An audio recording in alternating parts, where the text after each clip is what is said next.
कहानी की शुरुआत में हमें एक बार को दिखाया जाता है जहां लोग मजे से ड्रिंक कर रहे होते हैं। इसी बार में सर्जियो नाम का एक आदमी आता है। जिस टाइम सर्जियो बार का दरवाजा खोलकर अंदर आता है, ठीक उसी टाइम पर एक आदमी बार से बाहर निकलता है। जैसे ही वो आदमी बाहर जाता है, उसे कोई सर में गोली मार देता है और उसकी मौत हो जाती है। ये देखकर लोगों में भगदड़ मच जाती है। आसपास के सभी लोग वहाँ से भाग जाते हैं। किसी को कुछ नहीं पता कि गोली किसने और कहाँ से चलाई। कुछ ही देर में सड़कों पर सन्नाटा छा जाता है। बार के अंदर मौजूद सभी लोग दरवाजे के पास खड़े होकर डेड बॉडी को देखते हैं, लेकिन डर के मारे कोई भी उस मरे हुए आदमी के पास नहीं जाता। उन्हें समझ नहीं आता कि अब उन्हें क्या करना चाहिए। उसी वक्त एक आदमी पुलिस को कॉल करने की कोशिश करता है, लेकिन उसके फोन में नेटवर्क नहीं आता। और जब बाकी लोग भी अपने मोबाइल में नेटवर्क चेक करते हैं तो उनके मोबाइल में भी नेटवर्क नहीं आ रहा होता, जैसे किसी ने जैमर लगा दिया हो। ये देखकर वे लोग और भी ज्यादा डर जाते हैं। तभी इस बार का क्लीनर डिसाइड करता है कि वो उस मरे हुए आदमी के पास जाएगा, लेकिन जैसे ही वो डेड बॉडी के पास आता है तभी उसे भी कोई शूट कर देता है। यह देखकर बार के अंदर मौजूद सभी लोगों की सांसें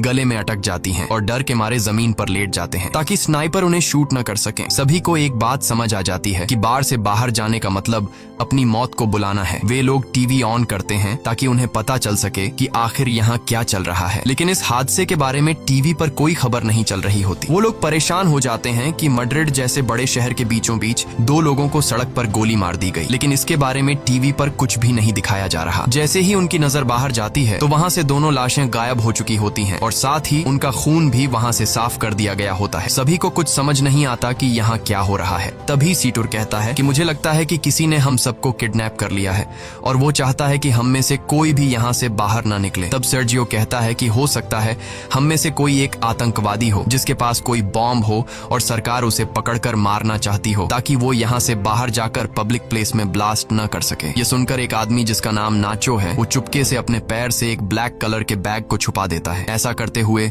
सर्जियो उसे देख लेता है। अब सर्जियो को यकीन हो जाता है कि नाचो एक आतंकवादी है, जरूर उसके बैग में कोई बॉम्ब होगा। वह सबको नाचो को पकड़ने के लिए बोलता है। नाचो को पकड़ने के बाद जब ये लोग उसके बैग को छीन लेते हैं तब नाचो कहता है कि बैग को मत खोलो, इसमें कुछ भी नहीं है। लेकिन ये लोग उसकी बात नहीं मानते और जब बैग को खोला जाता है तो उसमें से कुछ कपड़े और एक हार्ड डिस्क निकलती है। एलिना नाचो से पूछती है कि इस हार्ड डिस्क में क्या है। नाचो कहता है कि इसमें ऐसी कोई भी चीज नहीं है जिससे किसी को भी नुकसान हो। वो कहता है कि मैं एक एड कंपनी में काम करता हूँ और इस हार्ड डिस्क में मेरे काम की फाइल्स हैं। लेकिन एलिना उसकी कोई बात न मानते हुए उसकी हार्ड डिस्क तोड़ देती है, पर हार्ड डिस्क के अंदर कुछ नहीं होता। नाचो गुस्सा हो जाता है कि तुम सब मुझ पे शक क्यों कर रहे हो। सामने एक दूसरा ब्रीफकेस भी पड़ा हुआ है, शायद उसमें कोई बॉम्ब हो। वो सबसे पूछता है कि यह ब्रीफकेस किसका है। तब सर्जियो कहता है कि यह ब्रीफकेस मेरा है और अगर मेरे ब्रीफकेस को किसी ने छूने की कोशिश की तो मैं उसे मार दूंगा। लेकिन यहाँ अंड्रे नाम का एक आदमी अपनी बंदूक निकालता है और सर्जियो पर तान देता है। बंदूक के नोक के सामने सर्जियो अब कुछ भी नहीं कर सकता था, इसलिए बार की मालकिन अम्पारो ब्रीफकेस को उठा लेती है। लेकिन अम्पारो ब्रीफकेस खोलने से डर रही थी। तभी एक भिखारी जिसका नाम इजराइल है, वह ब्रीफकेस को खोल देता है और ब्रीफकेस के अंदर से सारा लेडीज का सामान बाहर निकलता है। सर्जियो कहता है कि मुझे यह सब बेचना पड़ता है और लोगों को मेरे इस काम के बारे में बताने में मुझे शर्म आती है। इससे पहले कि कोई कुछ समझ पाता, उसी वक्त उन्हें बाथरूम से एक अजीब सी आवाज आती है। जब ये लोग वॉशरूम का दरवाजा खोलने की कोशिश करते हैं तो दरवाजा अंदर से लॉक होता है। ये लोग किसी तरह दरवाजा खोलकर बाथरूम में जाते हैं और देखते हैं कि वहाँ पर एक मोटा आदमी पड़ा हुआ है जो कि बेहोश है। दरअसल कहानी की शुरुआत में ये आदमी खांसते खांसते इस वॉशरूम में आया था और तब से वो यहीं पर बेहोश पड़ा है। इस आदमी के पास एक इंजेक्शन भी पड़ा होता है। ये लोग इससे एक नशेड़ी समझकर वहीं पर छोड़ देते हैं। तभी इन लोगों को बाहर से गाड़ियों की आवाज आती है। जैसे ही ये लोग बाहर के गेट के पास जाते हैं तो ये देखते हैं कि बाहर बहुत सारे आर्मी ऑफिसर्स आए हैं जिनके चेहरों पर मास्क लगा हुआ है। आर्मी सोल्जर्स को देखकर ये लोग बहुत खुश हो जाते हैं और मदद के लिए पुकारने लगते हैं। ये सोल्जर्स वहाँ पर बहुत सारे टायर्स का ढेर बनाते हैं और उन टायर्स को जलाकर वहाँ से चले जाते हैं। हालांकि सभी को लग रहा था कि ये हमारी मदद करने आए हैं, लेकिन वो इनकी मदद नहीं करते और वहाँ से चले जाते हैं। कुछ देर बाद टीवी पर न्यूज दिखाई जाती है कि सिटी के एक बहुत बड़े हिस्से में आग लग गई है, इसीलिए उस जगह को सील कर दिया गया है और उस जगह पर अब कोई भी नहीं जा सकता। बार में फंसे लोगों को कुछ समझ नहीं आता कि सरकार झूठ क्यों बोल रही है। ये आग सरकार ने खुद लगाई है, उन्होंने हमें देख भी लिया फिर भी हमें नहीं ले जा रहे। तभी वो आदमी जो बाथरूम के अंदर बेहोश था वो अचानक सबके सामने आ जाता है। उसकी पूरी बॉडी बुरी तरह से फूल गई होती है। साथ ही उसकी आंखें भी सफेद लाइट की तरह चमक रही होती हैं। वो आदमी कहता है कि मेरे पास मत आना और मुझे छूने की कोशिश बिल्कुल भी मत करना। ये कहकर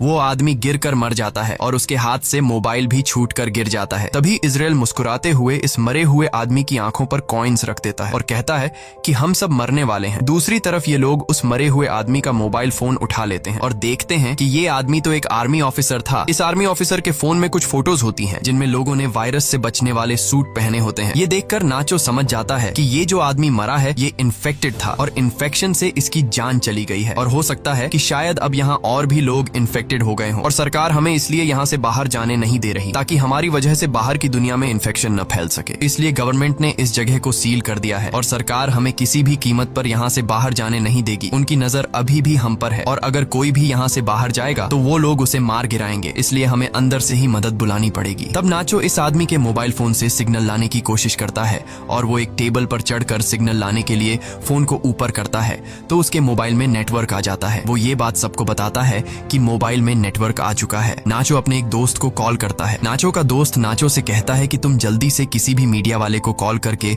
उसे सब कुछ बता दो, लेकिन तभी सेटर भी फोन पर बात करने के लिए टेबल पर चढ़ जाता है और नाचो से मोबाइल छीनकर मदद के लिए चिल्लाने लगता है। लेकिन तभी टेबल पर ज्यादा लोड आने की वजह से टेबल टूट जाता है और उनका कनेक्शन कट जाता है। तब एंड्री दोबारा सिग्नल लाने के लिए नाचो से फोन मांगता है, लेकिन बार की मालकिन अम्पारो उसे रोक देती है और कहती है कि इस फोन को मत छूना क्योंकि ये फोन उस इन्फेक्टेड आदमी का है जो इन्फेक्शन की वजह से मर गया है। ये फोन भी इन्फेक्टेड है और अगर तुमने इस मोबाइल को छू लिया तो तुम भी इन्फेक्टेड हो जाओगे। सर्जियो और एंड्री को बार की मालकिन की ये बात बिल्कुल सही लगती है। अब इसका मतलब नाचो और जिस किसी ने भी इस मोबाइल को या इस आदमी को छू लिया है वो सब के सब इन्फेक्टेड हैं और ऐसा करने वाले इनमें से 5 लोग हैं। अब ये तीनों एक साइड पर खड़े हो जाते हैं और मोबाइल और उस डेड बॉडी को छूने वाले 5 लोग दूसरी साइड पर खड़े हो जाते हैं। तब एलेना कहती है कि हमें पागलपंती नहीं करनी चाहिए। घंटों से हम एक दूसरे के साथ हैं, अगर हमें इन्फेक्टेड होना होता तो अब तक हम इन्फेक्टेड हो जाते। लेकिन एंड्री अपनी बंदूक निकालकर एलेना से कहता है कि मुझसे दूर रहो नहीं तो मैं तुम्हें मार दूंगा। इसके बाद बार की मालकिन सर्जियो और एंड्री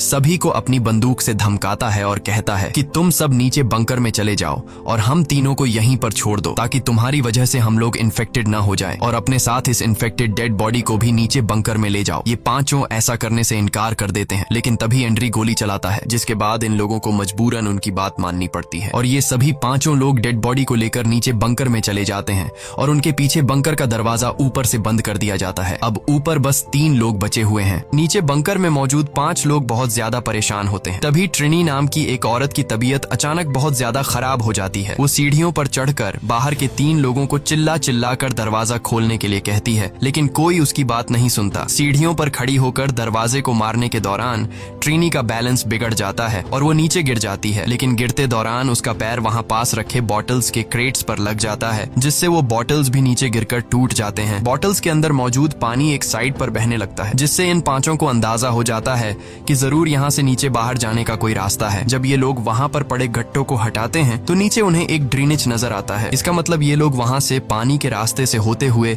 वहाँ से बाहर निकल सकते हैं। अब ये लोग सोचते हैं कि यहाँ से बाहर जाएगा कौन। तभी इजराइल ड्रेनेज के जाली को हटा देता है और वो ड्रेनेज के अंदर से होकर यहाँ से बाहर निकलने का फैसला करता है, लेकिन इस ड्रेनेज का रास्ता बहुत तंग था, इसलिए इजराइल अपनी पूरी बॉडी पर ऑयल लगाता है और इस ड्रेनेज से नीचे जाने की कोशिश करता है, लेकिन ड्रेनेज का छेद बहुत ही छोटा था जिससे वो नीचे नहीं जा पा रहा था और इजराइल छेद में फंस जाता है। तभी अचानक इन लोगों को गोलियों के चलने की आवाज आती है और उन्हें ऊपर मौजूद 3 लोगों की चिल्लाने की आवाजें आती हैं। आवाजें सुनकर ये लोग बहुत ज्यादा घबरा जाते हैं। फिर उन्हें ऊपर बार में धुआं दिखाई देता है जिसे देखकर ये लोग समझ जाते हैं कि ऊपर जो 3 लोग थे उन्हें किसी ने मारकर पूरे बार को आग लगा दी है। तब ट्रिनी ऊपर लोगों की स्थिति देखने के लिए ऊपर जाकर बंकर के दरवाजे को खोलने की कोशिश करती है, लेकिन बंकर का दरवाजा बहुत ज्यादा गर्म होता है, इसलिए ट्रिनी के छूते ही उसके हाथ जल जाते हैं और वो चिल्ला पड़ती है।